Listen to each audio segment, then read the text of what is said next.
Bacaan-bacaan Alkitab pada hari Minggu ini menegaskan satu benang merah supaya kita jangan gagal fokus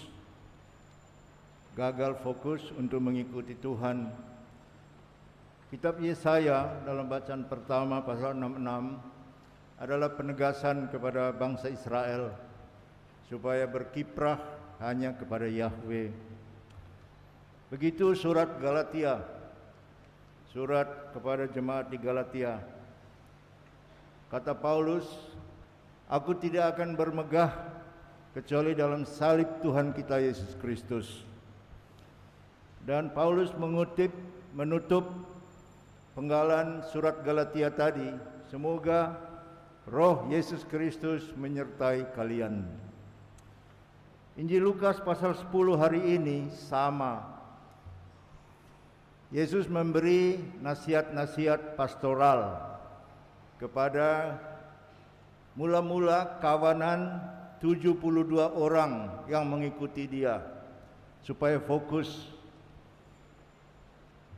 Itu saja, karena hidup kita ini banyak kepentingan. Hidup kita ini tidak pernah berada dalam satu garis lurus. Hidup kita ini ada pasang surut, pasang naik. Tapi suatu benang merah yang mengarahkan kita tegak adalah mengikuti Tuhan pada jalannya, kembali kepada Tuhan. Oleh karena itu, bapak-bapak dan ibu-ibu, saudara dan saudari yang kekasih, kita juga harus memahami bahwa Soko Guru, Rasul Agung yang diambil sebagai patron paroki ini, Santo Petrus, itu juga salah, melakukan kesalahan. Tapi begitulah. Baik, kita harus belajar juga dari kesalahan-kesalahan. Bukan kita ini benar semua, bukan kita ini absolut. Di bawah kolong langit ini tidak ada yang baru kecuali Sang Maha Tuhan. Di bawah kolong langit ini orang-orang Inggris beritahu, everybody make mistakes. Setiap orang membuat kesalahan-kesalahan. Petrus bahkan fatal sekali ya. Kalau saya Yesus, saya suruh orang load dia, baru tidak boleh ikut saya lagi. Betul atau tidak? Menyangkal Tuhan. Bukan satu kali, 3 kali. Bukan menyangkal kepada Pak Camat kah, Pak Dandim kah, menyangkal kepada perempuan. Bukan perempuan ketua dewan paroki kah, perempuan pelayan, tukang cuci piring di istana Gubernur Pilatus. Jadi kesalahan fatal Petrus itu hina sekali ya. Hina sekali. Syukurlah kita membaca dalam kisah rekaman nyata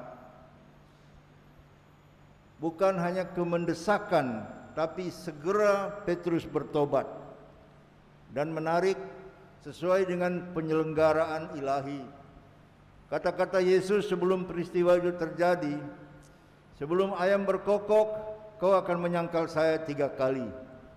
Maka Petrus sesudah menyangkal Tuhan teringat akan kata-kata Yesus sendiri dan ia menangis. Kita tambah saja Alkitab ya. Karena 3 kali dia menyangkal Tuhan, maka dia menangis juga 3 hari 3 malam. Dia buang air mata sampai habis, campur dengan keringat dan darah. Nomor 1, Bapak-bapak dan ibu-ibu, Petrus mengajarkan setiap kita boleh membuat kesalahan. Tapi kesalahan itu bukan keruntuhan, bukan kehancuran, bukan akhir dari segala-galanya, melainkan barangkali permulaan dari suatu hidup baru yang mencerahkan. Maka pada refleksi akhir pertengahan Injil Yohanes, Petrus disebutkan oleh Yesus, engkaulah Petrus, wadas batu karang, dan di atas batu karang ini aku akan mendirikan gerejaku, dan alam maut pun tidak akan mengalahkan engkau. Oleh karena itu, Ibu-Bapak sekalian, kekalahan, kesalahan itu juga bisa menjadi sarana untuk kemenangan. Keterpurukan bisa menjadi sarana untuk kebangkitan dan pencerdasan. Nomor satu. Nomor dua, Bapak-bapak dan Ibu-ibu, saudara-saudari sekalian, seperti wawasan yang disampaikan oleh Tuhan Yesus dalam Injil Lukas pasal 10, 1 sampai dengan 12 pada hari ini, peringatan-peringatan supaya jangan gagal fokus membawa orang pada hanya memancarkan gelombang kebaikan demi kebaikan atas nama kemuliaan Tuhan. Karena gagal fokus itu sebetulnya isinya satu. Jangan kita gagal fokus untuk melayani Tuhan dalam diri sesama. Jangan kita gagal fokus untuk membesarkan nama dan kemuliaan Tuhan, supaya harkat dan kemuliaan kita yang memuliakan Tuhan itu ikut dinaikkan. Ada di dalam Alkitab, para pemazmur lama mengatakan, untuk apa memuliakan Tuhan? Tuhan sudah mulia pada tempatnya, tapi kita membutuhkan memuliakan Tuhan, supaya derajat kemuliaan kita yang memuliakan Tuhan ikut dinaikkan, supaya orang-orang berkesan, oh, kalau begini memang mereka itu anak-anak Tuhan. Jadi betapa pentingnya setiap dinamika di dalam kehidupan kita ini harus terarah pada pemuliaan Tuhan. Karena dengan itu kita memuliakan martabat dan derajat diri kemanusiaan kita sendiri. Ini penting Bapak-bapak dan Ibu-ibu, saudara-saudari sekalian. Untuk pengantar kata sambutan dari kenang-kenangan 40 tahun paroki Santo Petrus ini, sebuah lembaga paroki. Kalau umur manusia mungkin masih muda. Kalau orang-orang Inggris belum apa-apa. Mereka mempunyai pepatah, life begins at 40. Hidup baru mulai pada 40. Tapi untuk sebuah lembaga ini sesuatu, 40 tahun bukan gampang.